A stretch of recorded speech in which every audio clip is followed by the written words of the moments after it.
નમસ્કાર વિદ્યાર્થી મિત્રો, આજે આપણે 11મા ધોરણ ચેપ્ટર 7 ની અંદર જાગગતિના ઉદાહરણ જોઈએ. જો ઉદાહરણ નંબર 8 ઉદાહરણ 8 માં આપણને રકમમાં કીધું છે.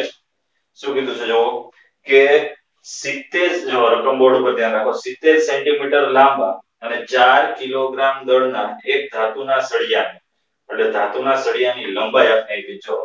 ધારો કે આ ધાતુનો સળિયો છે. આની લંબાઈ આપણને આપી છે 70 સેન્ટીમીટર. ઓકે, આટલું આપણે કીધું છે. પછી આગળ વાત કરી છે 4 કિલોગ્રામ દળ છે. તો સળિયાનું દળ 4 કિલોગ્રામ છે, એટલે આ સળિયો હોય સમાન હોય તો એનું દ્રવ્યમાન કેન્દ્ર પર બધું દળ કેન્દ્રિત થયેલું હોય. તો અહીંયા દ્રવ્યમાન કેન્દ્ર દ્વારા નીચે તરફ જે વજન બળ લાગશે એ W બરાબર કેટલું હશે? mg જેટલું હોય. એટલે લખી નાખીએ W બરાબર mg. m આપણને કેટલું આપ્યું છે? 4 કિલોગ્રામ. તો 4 ગુણ્યા 9.8. રેડી? તો કેટલું થશે? 4 ગુણ્યા 9.8 એટલે વિદ્યાર્થી મિત્રો જવાબ આવશે એનો 39.2 આવશે. 39.2 કેલ્સી માં તમે કરશો તો મળશે 39.2 ન્યૂટન. ઓકે, ચાલો હવે આગળ કીધું છે એક ધાતુના સળિયાને બંને છેડેથી 10 સેન્ટીમીટર દૂર મૂકેલ બે છરીધાર, એટલે બે એને સપોર્ટ આપ્યા છે 10 સેન્ટીમીટર બે છેડાથી. તો જો કેવી રીતના બે છેડાથી 10 સેન્ટીમીટર એટલે અહીંયા આવી રીતના બે સપોર્ટ મૂક્યા છે સળિયાને સ્થિર રાખવા માટે. તો અંતર આપણે આપ્યું છે બે છેડાથી 10 સેન્ટીમીટર દૂર. Okay, 10 centimetre. આ પણ 10 સેન્ટીમીટર. આવી રીતના બે સપોર્ટ આપ્યા છે. પછી કીધું છે કે એક છેડાથી 30 સેન્ટીમીટર દૂર એક 6 કિલોગ્રામ બોજને લટકાવવામાં આવે છે. એટલે એક છેડાથી 6 કિલોગ્રામ 60 એક છેડાથી 30 સેન્ટીમીટર દૂર 6 કિલોગ્રામ નો, એટલે અહીંયા ધારો કે 30 સેન્ટીમીટર દૂર, એટલે આ 30 સેન્ટીમીટર છે. આ એક છેડાથી આ બાજુથી લે તો અહીંયા આવશે, આ બાજુ લે તો અહીંયા. તો અહીંયા એક બોજ લટકાવેલો છે જેનું દળ છે 6 કિલોગ્રામ. તો ઈ વજન બળ કેટલું લાગશે? W1 બરાબર વજન બળ થઈ જાય W1 બરાબર mg. ઈ m કેટલું છે? તો 6 કિલોગ્રામ. તો W1 મને કેટલું મળશે? mg. આ m કેટલું લેવાનું આપણે? 4 કિલોગ્રામ. આ m કેટલું આવ્યું છે? 6 કિલોગ્રામ. રેડી? તો અહીંયા 6 ગુણ્યા 9.8. તો જવાબ આવશે વિદ્યાર્થી મિત્રો કેલ્સીમાં 58.8 ન્યૂટન. 58.8 ન્યૂટન. આટલો જવાબ મળશે. બરાબર? ચલો આટલી માહિતી આપી. આગળ જો શું કીધું છે કે બોજને લટકાવવામાં આવે છે છરીધાર પર પ્રતિક્રિયા બળો શોધો. એટલે છરીધાર ઉપર જે પ્રતિક્રિયા બળ લાગે છે, અહીંયાથી પ્રતિક્રિયા બળ ઉપર તરફ લાગશે અને અહીંયાથી પ્રતિક્રિયા બળ ઉપર તરફ લાગશે, કારણ કે બોજ નીચે હોય તો આ સમતુલનમાં રહેવા માટે આને ઉપર તરફ બળ લગાડે. તો ધારો કે આ બળ છે R1, ઉપર તરફ આ બળ છે R2. આ બે બળ શોધવાના છે R1 અને R2. તો અહીંયા લખી દઈએ પ્રતિક્રિયા બળ R1 બરાબર કેટલું અને R2 બરાબર કેટલું, આ શોધવાનું કીધું છે. કૌંસમાં આપણે કીધું આ સળિયો નિયમિત આડછેદનો અને સમાન છે તેમ ધારો. એટલે સમાન હોય તો દ્રવ્યમાન કેન્દ્ર એક્ઝેક્ટ વચ્ચે હશે. અહીંયા આપણે 30 સેન્ટીમીટર દૂર એક બોજ લગાડેલું છે. આ અંતર કેટલું થશે? સમાન સળિયો હોય તો દ્રવ્યમાન કેન્દ્ર વચ્ચે હોય તો 35 સેન્ટીમીટર થઈ જાય. તો આ અંતર કેટલું થાય? આ બાજુ 35 હોય તો આટલું 30 હોય તો કેટલું થઈ જાય? 5 સેન્ટીમીટર. રેડી? ચલો આટલી માહિતી આપણને આપેલી છે રકમમાં. હવે આપણે જોઈએ દાખલો. પહેલા તો હું R1 અને R2 શોધવું છે. તો આપણે આ પદાર્થને સંતુલનમાં ધારીએ, સ્થાનાંતરીય સંતુલન, તો નીચેના બળ બરાબર ઉપરના બળ. અને ચાકગતીય સંતુલનમાં ધારીએ તો કોઈ પણ એક બિંદુને અનુલક્ષીને ચાકગતિ કરાવીએ પદાર્થની. આ બિંદુ લઈ લો, આ બિંદુ જોઈને નામ આપી દો. આ P બિંદુ છે અને આ Q બિંદુ છે. તો P બિંદુને અનુલક્ષીને ચાકગતિ કરાવો તો પણ જવાબ સરખો જ આવે. Q બિંદુને અનુલક્ષીને ચાકગતિ કરાવો તો પણ જવાબ એ જ આવશે. તો આપણે P બિંદુને અનુલક્ષીને ચાકગતિ લઈએ અને સ્થાનાંતરીય સમતુલન આ બે શરત લગાડીએ. જો શરૂ કરીએ. સ્થાનાંતરીય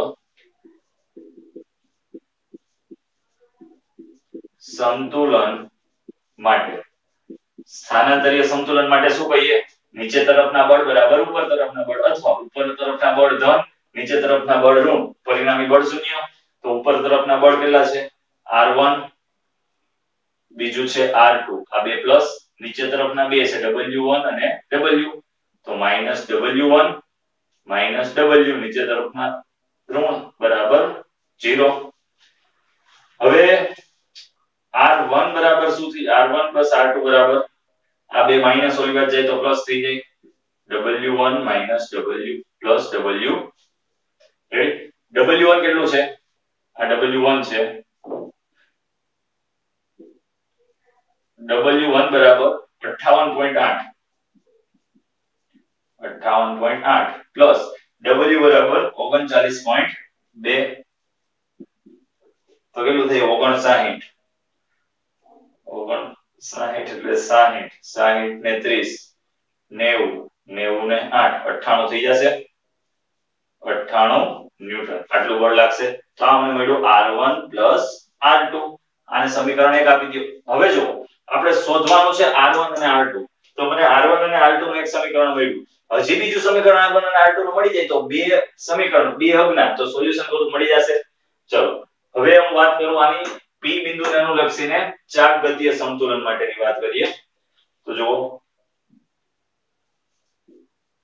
ચાક ગતિય સંતુલન માટે ચાક ગતિય સંતુલન માટે હું શું કહી શકું જો પદાર્થ ચાક ગતિય સંતુલનમાં હોય તો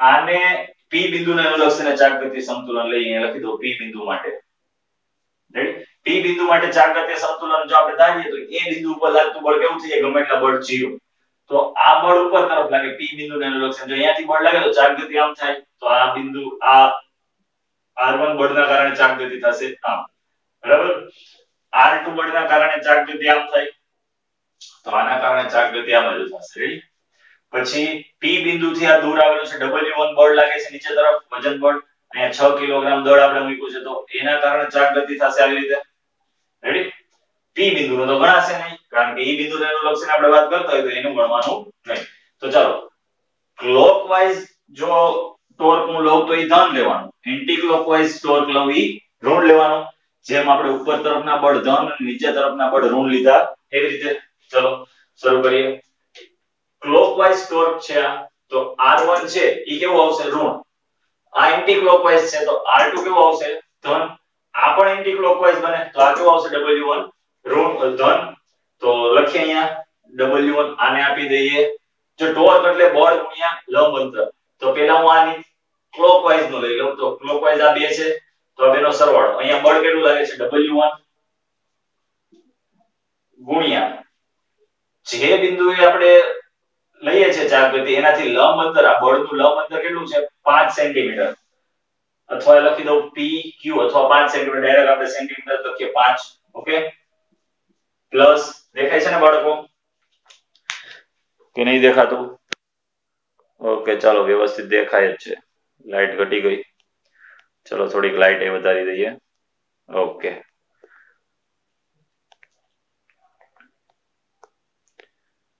હા ચાલો રેડી હવે આપણે બીજું જોઈએ બીજામાં શું આવે છે આ બાજુ લાગે છે બળ લાગે છે r2 તો r2 કૌંસમાં p બિંદુથી એનું લંબ અંતર કેટલું છે અહીંયા લાગે છે બળ મતલબ આ અંતર કેટલું છે આ 10 હોય આખું 35 હોય તો આટલું કેટલું થઈ જાય 25 હવે આ ક્લોકવાઇઝ છે તો ક્લોકવાઇઝ ટોર્ક ઋણ તો આ ઋણ આવશે માઈનસ r1 લંબ અંતર કેટલું છે આ r1 થી આટલું આ 10 હોય આખું 35 હોય તો આ 25 થઈ જાય તો ઈ છે 25 સેન્ટીમીટર બરાબર 0 ઓકે ત્રણ જ લાગે છે બળ એટલે ત્રણ ટોર્ક મળશે 1 2 અને 3 આ w1 કેટલું આપ્યું છે આપણને 58.8 તો w1 અહીંયા લખી દઈએ 58.8 ગુણ્યા 5 આ પહેલું પ્લસ r2 આપણે શોધવાનું છે તો 25 r2 થઈ ગયું માઈનસ 25 r1 બરાબર 0 ઓકે ચલો હવે આ બેનો ગુણાકાર કરશો 58.8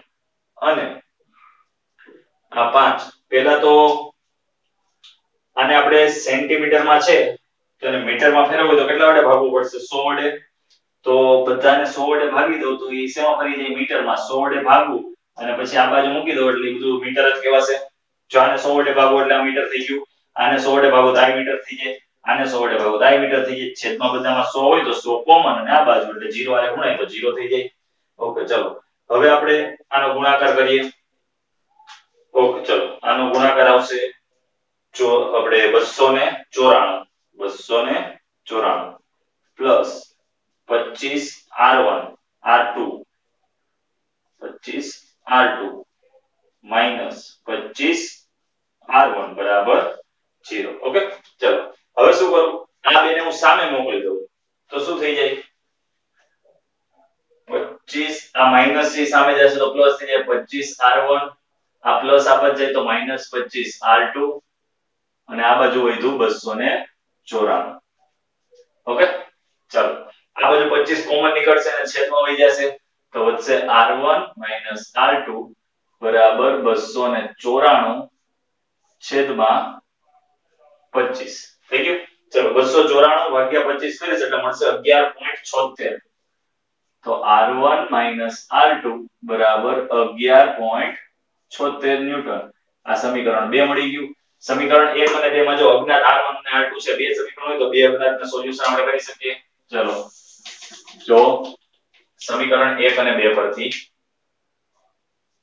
સમીકરણ 1 અને 2 પરથી સમીકરણ 1 અને 2 પરથી હું શું કહી શકું આ સમીકરણ 1 અને 2 નો સરવાળો કરી નાખું તો r2 ઉડી જશે તો r1 વધશે તો સમીકરણ 1 અને 2 નો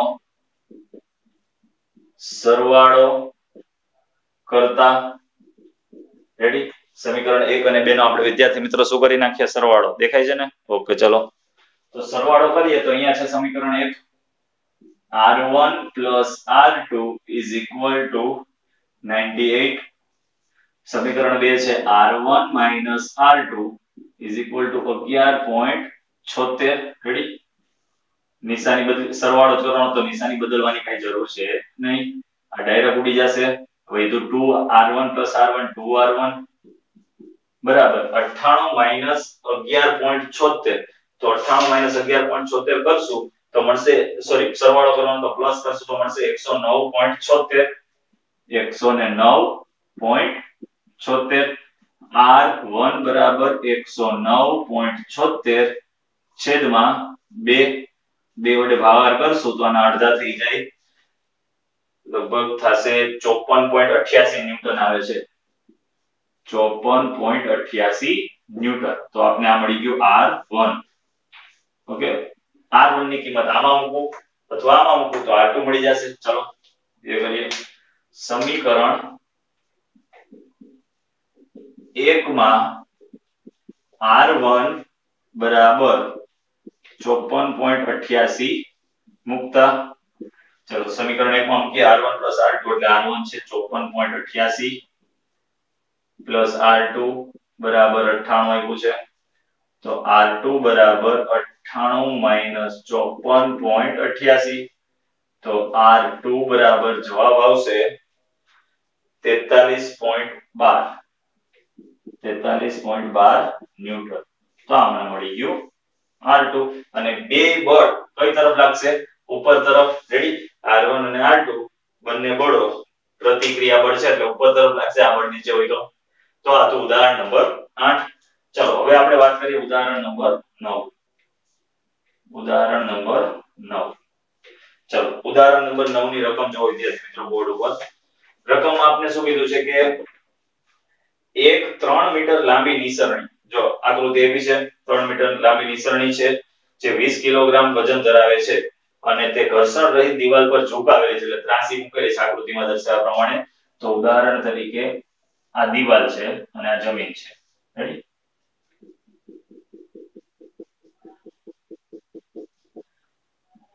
આ દિવાલ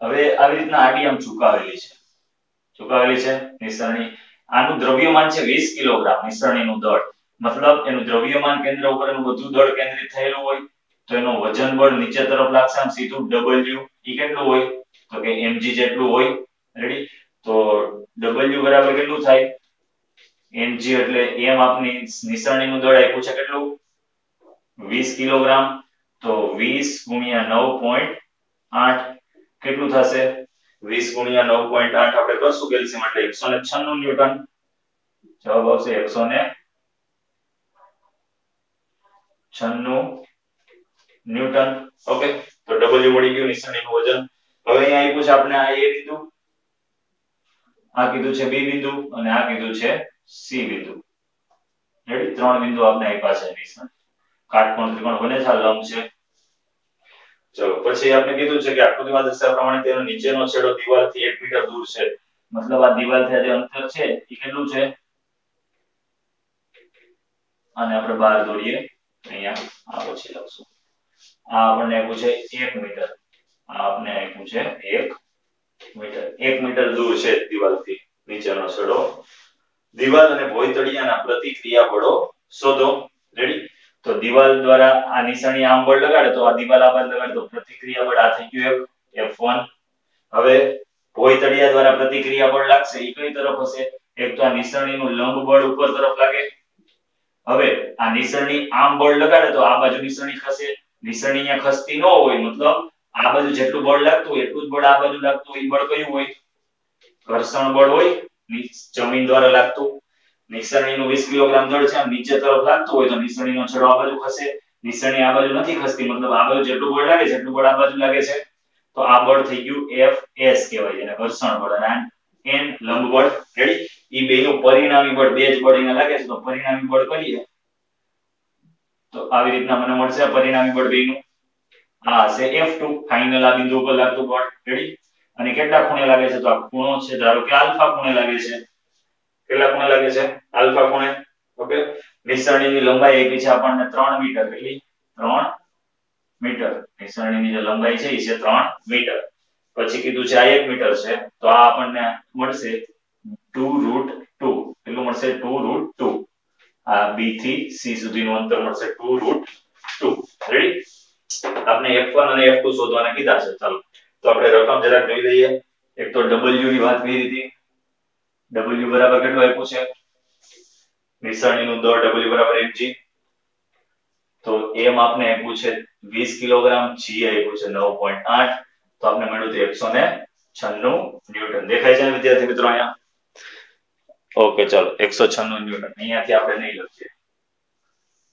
આટલા ભાગમાં બલ્બ રહેશે ઓકે ચાલો એના પછીના ભાગમાં આપણે બધું દેખાય છે પછી કીધું છે કે F1 અને F2 શોધો F1 શોધો અને F2 શોધો આટલી વસ્તુ શોધવાની કીધી છે તો પહેલા જોઈએ સ્થાનાંતરીય સંતુલન માટે હું શું કહી શકું આમાં સ્થાનાંતરીય સંતુલન મારે વાપરવું હોય તો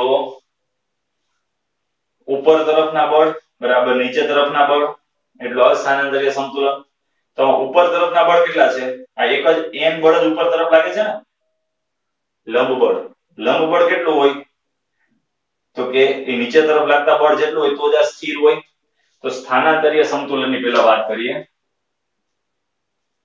જો આના જેવો જ દાખલો છે આમાં આ બળ શોધવાના હતા આમાં F1 અને F2 શોધવાનું છે તો આ બે જ કન્ડિશન આપણે લેશું સ્થાનાંતરીય સંતુલન માટે ઉપર તરફ લાગતા બળ પ્લસ ઉપર તરફ એક બળ લાગે છે n e પ્લસ નીચે તરફ લાગતા બળ માઈનસ નીચે તરફ એક બળ લાગે છે w e માઈનસ બરાબર 0 થઈ ગયું કુલ બળ પછી જો આ F1 બળ આ તરફ લાગે છે F2 બળ આ તરફ લાગે છે તો બેની અસર નાબૂદ થઈ જાય F1 અને F2 નહીં ગણાય કારણ કે બે એકબીજાની વિરુદ્ધ દિશામાં ગણાશે ઉપર તરફ અને નીચે તરફના બળ સ્થાનાંતરીય સંતુલન અહીંયાથી ખસતી નથી સીડી એટલે તો n બરાબર શું થઈ જાય w રેડી તો n બરાબર w કેટલું આપણે આપ્યું છે 196 તો n મળી ગયું 196 ન્યૂટન રેડી આ n ક્યાં કામમાં લાગશે તો કે F2 શોધવું હોય તો મને n અને Fs જોશે F1 મળી જશે આપણે અલગ ઈ આપણે વાપરશું એટલે મળશે Fn અને Fs નું પરિણામી સદિશ છે F2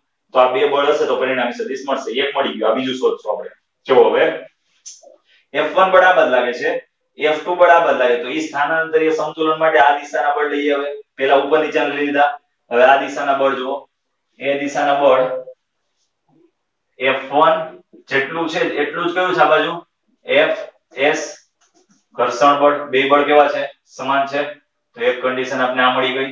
F1 જેટલું જ કેટલું હશે Fs, તો Fs એ મળી ગયું અને n એ મળી ગયું. ચલો હવે બીજું વાત કરીએ ચાપ ગતીય સંતુલન માટે. હવે વાત કરીએ આપણે ચાપ ગતીય સંતુલન માટે. ઓકે, તો જો ચાપ ગતીય સંતુલનમાં ચાપ ગતીય સંતુલન માટે જો પદાર્થ ચાપ ગતીય સંતુલનની વાત કરીએ, હવે જો આપણે એવું બિંદુ પસંદ કરવાનું જ્યાં વધારે બળ લાગતા હોય. આપણે આમાં જોઈ ગયા કે જો ચાપ ગતીય સંતુલનની વાત કરતા તો જે બિંદુને અનુલક્ષીને વાત કરીએ એ બિંદુ ઉપર લાગતા બળ ગણાય નહીં. વાત કરી અહીંયા તો આપણે આમાં એવું બિંદુ લઈએ કે જ્યાં વધારે બળ લાગતા એટલે એ બળો ગણાય નહીં, 0 થઈ જાય એટલે આપણે સરળતા રહીએ. તો એ બિંદુ ઉપર જો વધારે 3 બળો છે તો એ બિંદુને અનુલક્ષીને ચાપ ગતીય સંતુલનની વાત કરીએ એટલે એ બિંદુના બળો ગણાશે નહીં.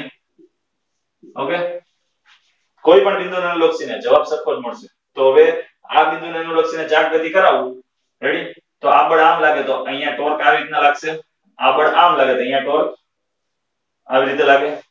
રેડી, તો એક આ એન્ટી ક્લોકવાઇઝ અને બીજું આ ક્લોકવાઇઝ. તો આ એન્ટી ક્લોકવાઇઝ ધન હશે તો F1 ધન બરાબર. ચાપ ગતિ માટે બળ ગુણ્યા હવે એ બિંદુથી આનું લંબ અંતર કેટલું છે 2√2. ઈ કેવી રીતના મળ્યું તો જો અહીંયા આપણે કાટકોણ ત્રિકોણ બને, આ 1 મીટર આપ્યું છે, આ 3 મીટર આપ્યું છે, તો કાટકોણ ત્રિકોણમાં કર્ણનો વર્ગ એટલે AB² આ બે બાજુનો વર્ગનો સરવાળો AC² BC². તો BC² શોધવું છે તો શું થઈ જાય AB² AC². AB કેટલું આપ્યું છે 3, 3 નો વર્ગ 9 માઈનસ AC કેટલું આપ્યું છે 1, 1 નો વર્ગ 1, તો કેટલું થઈ જાય 8. આ મળ્યું BC². તો BC બરાબર આમાં 4 નું વર્ગમૂળ થઈ જાય 2 અને 4 * 8 એટલે વર્ગમૂળમાં 2 મીટર મળી ગયું BC 2√2. તો આવી રીતના મળશે. ઓકે, આ બે આપ્યા છે તો આ મળી જાય. હવે જોવો તો F1 ગુણ્યા એનું લંબ અંતર એટલે એ બિંદુએ ટોર્ક મળી જશે. તો F1 ગુણ્યા લંબ અંતર આ કેટલું છે 2√2. અહીંયા લખીએ 2√2. ઓકે, ચલો આ એન્ટી ક્લોકવાઇઝ છે તો પ્લસ, આ ક્લોકવાઇઝ છે તો માઈનસ. માઈનસ બળ કેટલું લાગે W બળ. જો આ બળ નીચે તરફ લાગે છે તો આ બળથી આ બિંદુનું લંબ અંતર કેટલું થાય આટલું લંબ અંતર. અહીંયા બળ આમ હતું તો લંબ અંતર આટલું થાય, અહીંયા બળ નીચે છે તો લંબ અંતર આટલું થશે. કેટલું છે લંબ અંતર? આ બરાબર મધ્યમાં આવેલું હોય CD માં દ્રવ્યમાન કેન્દ્ર ભૌમિતિક કેન્દ્ર ઉપર, તો આ બિંદુ બરાબર વચ્ચે છે તો આ આખું એક હોય તો અડધું થઈ જાય 1/2. આ થઈ જાય 1/2 બરાબર 0. ઓકે, ચલો હવે F1 આપણે શોધવાનું છે તો આ થઈ જશે 2√2 F1 માઈનસ W કેટલું આવ્યું છે 196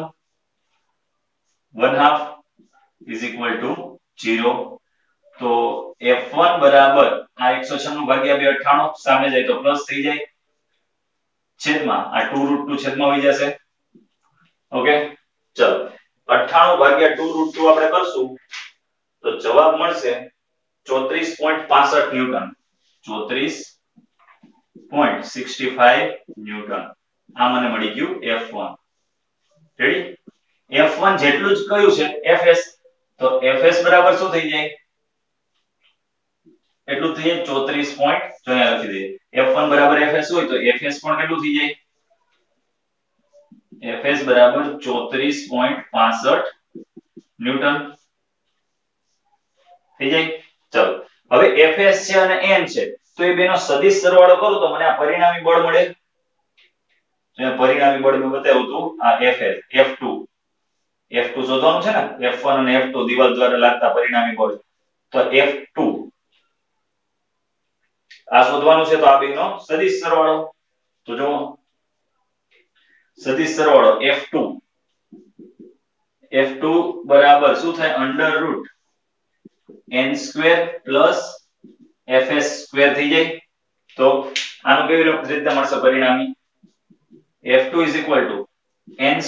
n કેટલું છે તો અહીંયા n મળી ગયું 196 નો વર્ગ પ્લસ fs 34.65 એનો વર્ગ રેડી તો આ બેનો વર્ગનો સરવાળો અને એનું વર્ગમૂળ કરશું તો આપણે ફાઇનલી જવાબ મળશે f2 બરાબર 199.0 ન્યૂટન તો f1 અને f2 શોધવાના મળી ગયા હવે જો f1 છે કઈ દિશામાં લાગે છે તો કે જમીનને સમાંતર x અક્ષની ઋણ દિશામાં લાગે છે f2 તો કે x અક્ષની ધન દિશા સાથે કેટલા ખૂણે આલ્ફા ખૂણે તો આલ્ફા ખૂણો પણ શોધી લઈએ tan આલ્ફા બરાબર શું થાય અહીંયા tan આલ્ફા બરાબર તો સામેની બાજુ છેદમાં પાછળની બાજુ સામેની બાજુ એટલે n છે n છેદમાં fs તો tan આલ્ફા બરાબર શું મળશે n છે કેટલું 196 fs કેટલું છે fs છે 34.65